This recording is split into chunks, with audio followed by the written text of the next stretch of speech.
Eh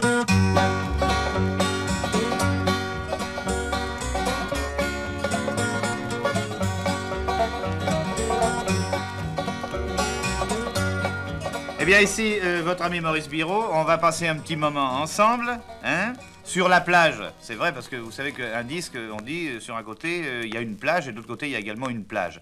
Alors, somme toute, c'est un petit disque de vacances, quoi, puisque je vais être sur les deux plages. Est-ce que c'est drôle, ce truc-là? Voir un coup, parce que là, c'est déjà drôle. Alors, avant toute chose, mes enfants, ce qu'il faut dans la vie, c'est de la méthode. De la méthode. D'ailleurs, pour faire... Pardon, monsieur Brandu, pardon. Pour faire les frites, il y a une nouvelle méthode. Oui, qui... c'est une affaire entendue, oui, d'accord, mais Hein justement, c'est pas... Oui, mais pas pour l'instant, c'est une autre méthode. C'est une autre méthode, et vous allez voir. Et alors... Ah non, vous allez voir. Il faut avoir de la méthode en toute chose. La méthode dans l'esprit, parce qu'il se passe des choses extraordinaires. C'est vrai, c'est vrai. Les gens sont un tout petit peu troublés. L'autre jour, sur l'autoroute, j'étais sur l'autoroute, enfin, une des rares autoroutes françaises, mais enfin, qui est bien. Il y en a qui vont jusqu'à des 15-16 km d'un coup. Il y a tout de même pas à se plaindre. Hein, c'est la force de trappe, comme disait. Enfin bref, voilà un bon moment de passer aussi. Et alors, il y avait un grand croisement, vous savez, un grand croisement avec des tas de flèches qui indiquaient Mantes, qui indiquaient Dreux, qui indiquaient Versailles, qui indiquaient ceci, qui indiquaient cela. Et alors, c'est assez impressionnant. C'est le, comment dirais-je, le Juvisy de la flèche, quoi. Il y a vraiment des triages extraordinaires. Et il y a une automobiliste qui passe là-dessus, tout à fait distraite d'ailleurs, pensant visiblement à autre chose. C'est là où elle manquait de méthode, bien entendu. Et elle passe là, et elle piétine les flèches vraiment avec une maestria extraordinaire. Et il y a un motard qui surgit, car dans ces cas-là, vous savez, méfiez-vous, il y a toujours un motard qui surgit. D'ailleurs, à ce propos... De lapin. Merci, monsieur. À ce propos de lapin, justement, prochainement, il va y avoir maintenant des femmes motocyclistes et qui vont avoir une formation à Dijon. Il va y avoir une école de femmes motocyclistes à Dijon. Ça va être les fameuses motardes de Dijon.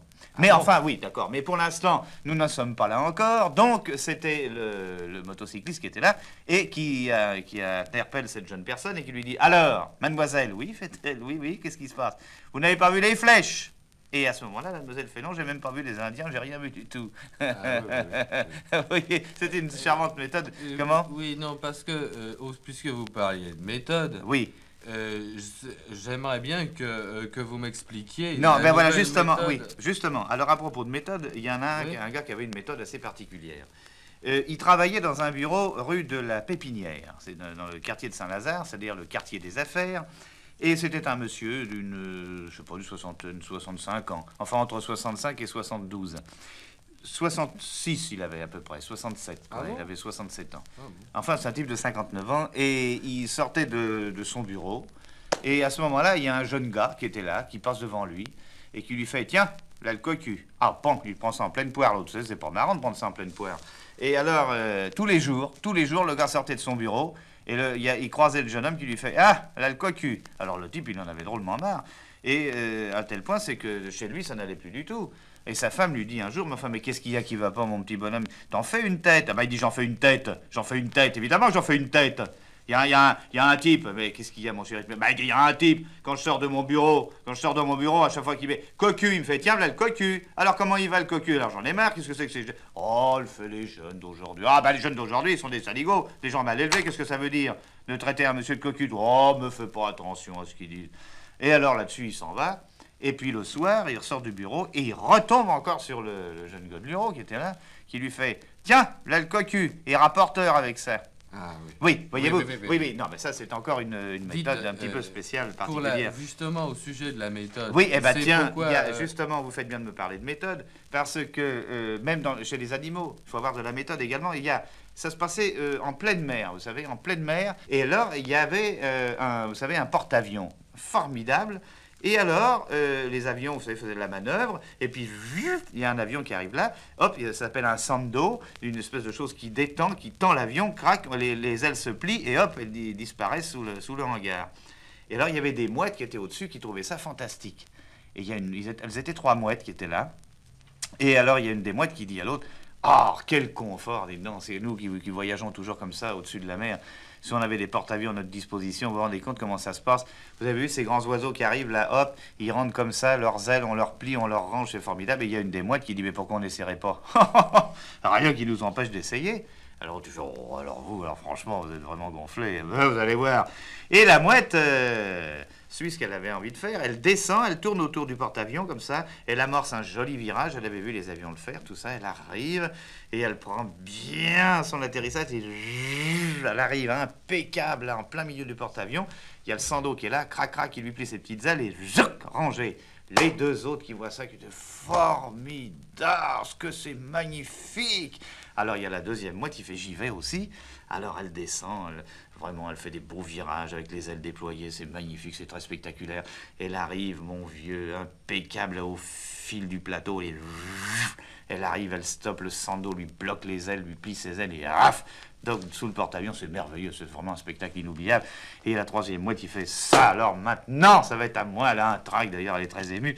Et elle arrive, elle prend son virage, elle refait 3 fois le tour, elle remonte pour mieux prendre son virage, elle repique. Ah, malheureusement, je ne sais pas comment elle s'y prend, mon vieux, elle capote et elle prend feu. Oh. Ah oui, c'est Mais extraordinaire. à Oui, oui. propos de feu, pour faire des frites... Oui, il y a- oui, ça, il y a je une sais. Oui, méthode il y a une qui- méthode. parce Oui, que, mais attendez, alors à avec ce moment-là, cette je vais vous dire, méthode- non, je vais vous dire, non, de la nouvelle méthode, on va en parler sur l'autre plage, si vous voulez bien. Ah bon. Oui. Bon, et maintenant qu'on est sur l'autre plage, je voudrais que vous nous parliez de la nouvelle méthode qui... Ah, c'est ça, la nouvelle méthode pour retrouver une boulette? Ah, ça c'est Ah, je formidable. la connais Ah, pas, c'est celle-là. formidable, c'est formidable. Ça se passe dans un compartiment de chemin de fer. Vous faites bien de me rappeler ça, j'avais complètement oublié. Eh bien, c'est justement, il y a un compartiment de chemin de fer qui est plein, c'est en première classe. Il y a une vieille dame qui est là, très gentille, qui lit son bouquin. Et puis il y a des messieurs, il y a des dames, enfin il y a 8 personnes comme dans un compartiment de première. Et tout d'un coup, la vieille dame commence à dire très doucement, très gentiment: j'ai perdu ma boulette, j'ai perdu ma boulette. Oui, alors les gens font, tiens, une dame qui a perdu sa boulette. Et la dame continue: j'ai perdu ma boulette, j'ai perdu ma boulette. Oui, alors là, ça commence à leur casser les pieds. Oui, bon, ben, elle a perdu sa boulette, quoi. C'est visible qu'elle a perdu sa boulette.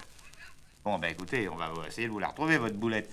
Alors, il y a un gars qui se lève, qui regarde par terre, sous la banquette. Il voit pas de boulette.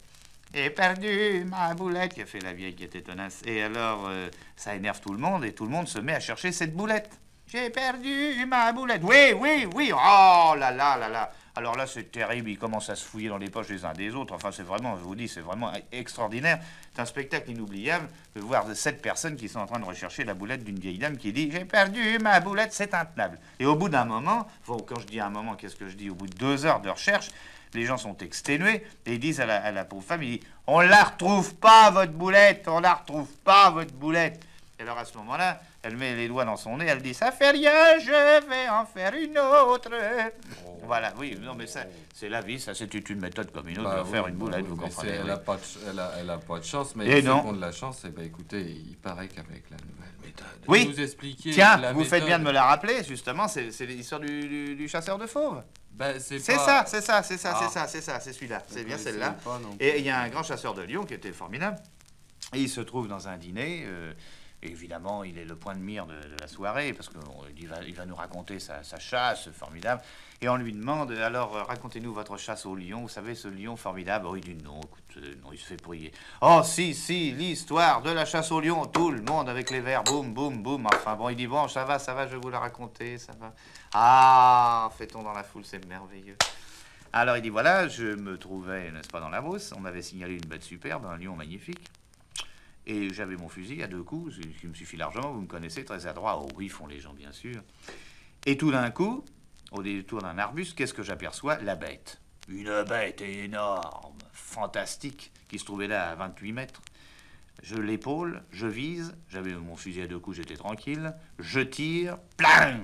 Mon fusil s'enraye. Je me dis: je ne m'affole pas, j'ai encore un coup. Mais pendant ce temps-là, n'est-ce pas, la bête, ayant entendu le déclic, se précipite avec une gueule énorme. Wouah! Comme ça, avec sa crinière au vent, une gueule. Wouah! Une gueule énorme. Alors à ce moment-là, elle était environ 6 mètres de moi. Les gens dans la salle sont suspendus pour penser à un récit pareil. À 6 mètres, il dit, j'épaule, je tire, clac, mon deuxième coup s'enraye. Alors à ce moment-là, je jette mon fusil, la bête est sur moi, elle m'accule le long d'un arbre, comme ça j'étais adossé le long d'un arbre, et la bête était vraiment là, sa gueule béante, à quelques millimètres de mon visage. J'étais là, en train de la fusiller du regard, parce que je pouvais plus la fusiller avec autre chose. Et alors, tu es là, oh, une gueule énorme, oh, alors les gens transpirent, et il fait... Alors là, je fais dans mon pantalon. Ben, les gens disent, ouais, je comprends, dites donc une bête qui gueule. Il dit, là, je fais dans mon pantalon. Ben, dites, je comprends, mais à votre place. Non, il dit, je fais dans mon pantalon, là, maintenant. Oui, écoutez, évidemment, oui, c'est autre chose. Oui. Mais pour en revenir. Mais pour la méthode, la méthode de la force. Oui. La méthode de la force, ça c'est Non, une autre. frites, Oui, je sais. Et là, c'est un type qui rentre dans un bar, ça se passe en Amérique, parce qu'en Amérique, il se passe aussi des choses. Ils ont Et des alors, frites aussi. oui, ils ont des frites. Et tout d'un coup, il rentre et il dit, furieux, il dit, qui c'est qui a pas mon cheval en verre? Personne ne bronche. Il fait, attention, ça va barder. Il commence à tirer, il éteint toutes les lampes. Il fait, qui c'est qui a peint mon cheval en verre? Faites attention, ça va être la Saint-Barthélemy. Qui c'est qui a peint mon cheval en verre? Personne ne bronche. Il tire encore une rafale, il descend toutes les bouteilles d'un seul coup. Qui c'est qui a peint mon cheval en verre? À ce moment-là, il y a un type qui sort de sous une table, mais un géant, mais un type terrible. Il s'approche du gars, il le regarde bien dans les yeux, il fait, c'est moi. Et alors? Et le type fait, dit, c'est pour savoir quand c'est que vous comptez repasser la seconde couche. C'est vrai. Oui. Bah, c'est logique. C'est logique, c'est ça. Il faisait ça avec une certaine méthode. C'est ça. C'est la raison pour laquelle j'aimerais bien que vous nous expliquiez enfin Le... la nouvelle méthode pour faire les... Ah, pour faire des frites. Mais Oui. pourquoi vous m'en parlez pas plus tôt? Moi, je me serais fait un plaisir de vous dire comment il faut faire. Ah bah, Faut jamais remettre... Excusez-moi, j'y avais pas Ah bah j'y avais oui, pas mais pensé. ça c'est vous êtes toujours d'une distraction extraordinaire. Vous Ah, m'auriez bah. dit au début de cet entretien, tiens, on va parler de la nouvelle méthode végétaline. Je vous Mais, aurais dit, euh, on aurait parlé de la nouvelle méthode végétaline, qui est vraiment la Ouais. plus formidable. Moi, par exemple, je fais mes frites moi-même. À un moment, j'avais un nombre personnel, qui était très bien d'ailleurs, mais je m'en suis séparé parce que c'était pas les frites comme je les aimais. Depuis, je les fais moi-même. Comme disait Sacha Guitry, et lui, il faisait pas ses frites, mais moi, je les fais moi-même avec la nouvelle méthode végétaline. Parce que, pourquoi? J'ai une raison, j'en ai même plusieurs. C'est propre, d'abord. C'est vite fait, c'est délicieux et c'est facile à digérer. Je trouve déjà dans la vie qu'on a pas mal de choses à digérer. Alors, si on ne peut pas digérer les frites, c'est à se flinguer. Tandis que là, on est tranquille avec la nouvelle méthode végétaline, ça se digère bien. Comment que je fais? Je vais vous le dire. Je pose mes pommes de terre coupées sur la végétaline non fondue. Attention, hein, non fondue. J'allume à feu vif, c'est-à-dire que je surprends ma frite. Et puis, je veille à ce qu'elle baigne à l'aise, ma frite. Et dès qu'elles sont dorées, j'éteins, j'égoutte d'une part la frite et j'égoutte la radio d'autre part en même temps. Et j'ai des frites croustillantes, légères et très faciles à digérer. Voilà.